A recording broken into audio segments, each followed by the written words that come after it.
2 साल जिंदगी बेहाल करने वाले कोरोना ने दुनिया में फिर दस्तक दे दी है। कोरोना वायरस बहरूपी की तरह हर बार रूप बदलकर दस्तक देता है। इस बार इस वायरस के नए वेरिएंट JN1 ने दुनिया के कई देशों की नींद उड़ा दी है। चीन, सिंगापुर, थाईलैंड ही नहीं, भारत में भी वायरस संक्रमण का खतरा बढ़ता जा रहा है, जिसने भारत की भी नींद उड़ा दी है और उन लोगों की भी जिन पर ये वायरस सबसे ज्यादा अटैक करेगा। क्या कोरोना का ये नया वेरिएंट और भी खतरनाक है? कोरोना का JN1 वेरिएंट क्या है? JN1 वेरिएंट आखिर कितना खतरनाक है और कहां कैसे हालात हैं, किसको ज्यादा डरने की जरूरत है, सब बताएंगे आपको। नमस्कार, आप देख रहे हैं न्यूज वॉच इंडिया। मैं आपके साथ रूपाली शर्मा। एशिया में कोविड-19 के मामलों में एक बार फिर उछाल देखने को मिल रहा है, जिसने वैश्विक स्वास्थ्य समुदाय को सतर्क कर दिया है।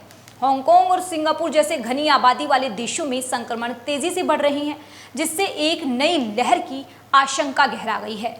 स्वास्थ्य विशेषज्ञों का मानना है कि जनसंख्या की घटती प्रतिरोधक क्षमता यानी वीक इम्यूनिटी और बूस्टर खुराक की कम दर इस उछाल का प्रमुख कारण हो सकती है।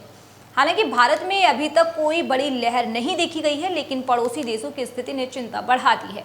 मौजूदा वेरिएंट की बात की जाए तो ये वेरिएंट्स पहले के मुकाबले ज़्यादा खतरनाक नहीं है, लेकिन सिंगापुर के स्वास्थ्य मंत्रालय के अनुसार 3 मई को सप्ताह की एंडिंग में कोविड-19 मामलों की अनुमानित संख्या 14,200 तक पहुंच गई, जो एक सप्ताह पहले के 11,100 मामलों की तुलना में लगभग 28% अधिक है। अस्पतालों में भर्ती मरीजों की संख्या में भी करीब 30% की वृद्धि दर्ज की गई है।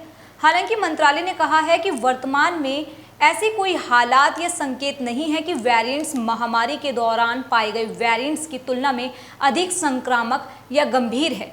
यहाँ NB1.8 और LF7 वेरिएंट फैल रही हैं, जो कोरोना के वायरस JN1 के वेरिएंट्स हैं। इस वेरिएंट्स के खिलाफ अपडेटेड टीकों का विकास किया गया है। हालांकि ये नए टीके भारत में भी उपलब्ध नहीं हैं। हांगकांग में एक साल में सबसे ज्यादा पॉजिटिविटी और मौतें देखी गई हैं। हांगकांग के स्वास्थ्य सुरक्षा केंद्र के अनुसार कोविड संक्रमण काफी उच्च स्तर पर पहुंच चुका है।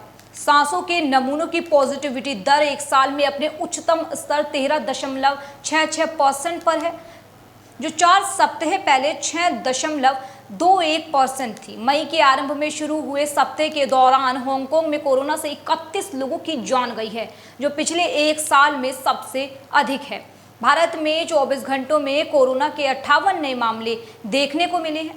मुंबई के KEM अस्पताल में 2 कोरोना पॉजिटिव मरीजों की मौत हो गई है।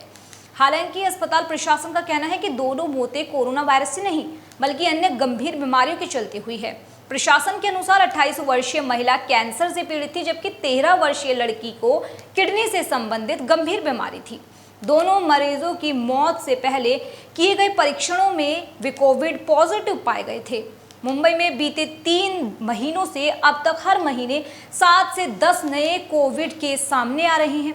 विशेषज्ञों का मानना है कि भले ही केस की संख्या कम हो, लेकिन सतर्कता बरतना अब भी बेहद जरूरी है, खासकर उन देशों से जुड़े यात्रियों के लिए जहां संक्रमण तेजी से फैल रहा है। हेल्थ विभाग स्थिति पर नजर बनाए हुए हैं और जरूरत पड़ने पर सख्त कदम उठा सकता है। भारतीय वायरोलॉजिस्ट और स्वास्थ्य विशेषज्ञों ने कहा है कि देश में फिलहाल गंभीर लहर की संभावना नहीं है, क्योंकि बड़ी आबादी में कोविड के खिलाफ लड़ने की इम्यूनिटी विकसित हो चुकी है। हालांकि उन्होंने चेतावनी दी है कि हल्के संक्रमण हो सकते हैं, जिनके लक्षण सामान्य सर्दी या फ्लू जैसे हो सकते हैं। विशेषज्ञों ने बच्चों, बुजुर्गों और गंभीर बीमारियों से ग्रस्त लोगों को लेकर विशेष सतर्कता बरतने की सलाह दी है। उन्होंने जनता से अनुरोध किया है कि सक्रिय संक्रमण की अवधि में मास्क पहने, हाथ धोने और भीड़ से बचने जैसी सावधानियों का पालन करें। चलिए अब बताते हैं कि कोरोना का JN1 वेरिएंट क्या है। चीन, सिंगापुर, थाईलैंड में फैल रहे कोरोना वायरस का ये नया वेरिएंट JN1 है। इन देशों में मरीजों की संख्या लगातार बढ़ रही है। ओमिक्रॉन के नए वेरिएंट JN1 और उसके सब वेरिएंट्स LF7 और NB1.8 को इस बार वायरस संक्रमण के लिए जिम्मेदार माना जा रहा है।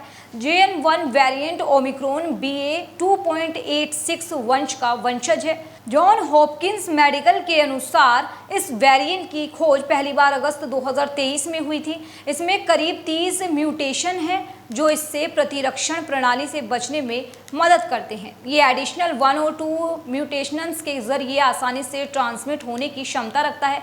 हालांकि कोरोना वायरस का BA.2.86 वेरिएंट कभी भी SARS-CoV-2 वेरिएंट के ग्रुप में हावी नहीं हुआ।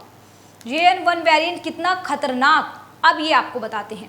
कोरोना का नया वेरिएंट JN.1 कितना खतरनाक है ये अब तक साफ नहीं हो सका है। अधिकारियों के मुताबिक ऐसा कोई सबूत अब तक नहीं मिला है जिससे ये कहा जा सके कि ये वेरिएंट पहले से ज़्यादा खतरनाक है या फिर ये ज़्यादा तेज़ी से फैल रहा है।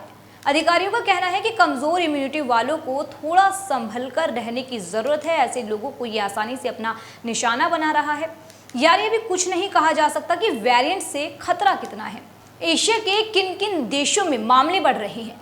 कोरोना वायरस के नए वेरिएंट के मामले सिंगापुर और हांगकांग जैसे एशियाई देशों में सबसे ज़्यादा बढ़ रहे हैं। LF7 और NB1.8 वेरिएंट की वजह से मामलों में उछाल देखा जा रहा है। दोनों ही कोरोना वायरस के JN.1 वेरिएंट से निकले हैं। सिंगापुर में 1 से 19 मई के बीच कोरोना के 3000 मामले सामने आए थे। हांगकांग में कोरोना के अब तक 30 मरीजों की जान जा चुकी है। भारत में कोरोना के कहाँ कितने नए मामले हैं, चलिए एक नज़र अब इस पर डालते हैं। स्वास्थ्य मंत्रालय ने कोरोना वायरस पर एक उच्च स्तरीय समीक्षा बैठक सोमवार को बुलाई थी। बैठक में देश में मौजूद कोविड-19 की स्थिति की विस्तार से समीक्षा की गई। स्वास्थ्य मंत्रालय के अनुसार देश में कोरोना की स्थिति कंट्रोल में है। 19 मई तक भारत में कोरोना के 287 एक्टिव मामले पाए गए। ये आंकड़े देश की बड़ी आबादी को देखते हुए बहुत कम है। मुंबई में 2 मरीजों की जान लेकिन इनसे जा चुकी है। भारत में कोरोना के ज़्यादातर केस केरल, महाराष्ट्र और तमिलनाडु से मिले हैं। हालांकि भारत में JN.1 कोरोना वेरिएंट के सर्कुलेट होने की अब तक कोई आधिकारिक पुष्टि नहीं हुई है। PTI ने एक आधिकारिक सूत्र के हवाले से कहा है, देश में पाए गए कोरोना के मामलों में लगभग सभी मामले हल्के हैं। इससे अस्पतालों में भर्ती होने की भी ज़रूरत नहीं है। वैक्सीन लेने वालों पर JN.1 वेरिएंट का क्या असर पड़ेगा? दरअसल जो लोग पहले कोरोना वैक्सीन ले चुके हैं उनके लिए भी कोरोना के नए वेरिएंट्स JN.1 का खतरा है। एक स्टडी के मुताबिक JN.1 का असर इम्यून सिस्टम पर ना हो ये कहना मुश्किल है। पहले की वैक्सीनें या इन्फेक्शन से बनी एंटीबॉडीज इसके खिलाफ कम प्रभावी हैं, लेकिन कहा जा रहा है कि XBB 1.5 monovalent booster dose JN.1 variant से लड़ने में मददगार है। WHO के मुताबिक इस बूस्टर वैक्सीन को खासकर ओमिक्रॉन के XBB 1.5 सब वेरिएंट के लिए बनाया गया है। इससे शरीर में एंटीबॉडीज बढ़ती है। ये डोज JN.1 से होने वाली बीमारी को 19% से 49% तक रोक सकती है।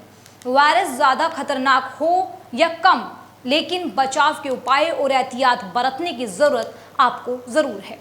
वायरस की चपेट में आने से बचने के लिए आप भीड़ में मास्क पहनें, खांसी सर्दी होने पर तुरंत अस्पताल पहुंचें, अपने हाथ साबुन और हैंड वॉश से धोते रहें।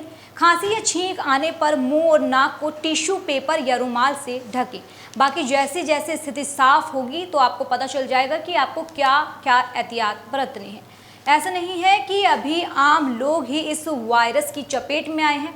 एक्ट्रेस शिल्पा शिरोडकर कोविड-19 पॉजिटिव पाई गई हैं। हाल ही में बिग बॉस 18 में नजर आई थी एक्ट्रेस शिल्पा शिरोडकर जो अब कोरोना पॉजिटिव पाई गई। शिल्पा ने अपने इंस्टाग्राम के जरिए अपने फॉलोवर्स से अलर्ट रहने की अपील की है। उन्होंने लोगों से सुरक्षित रहने और मास्क पहनने की अपील की है।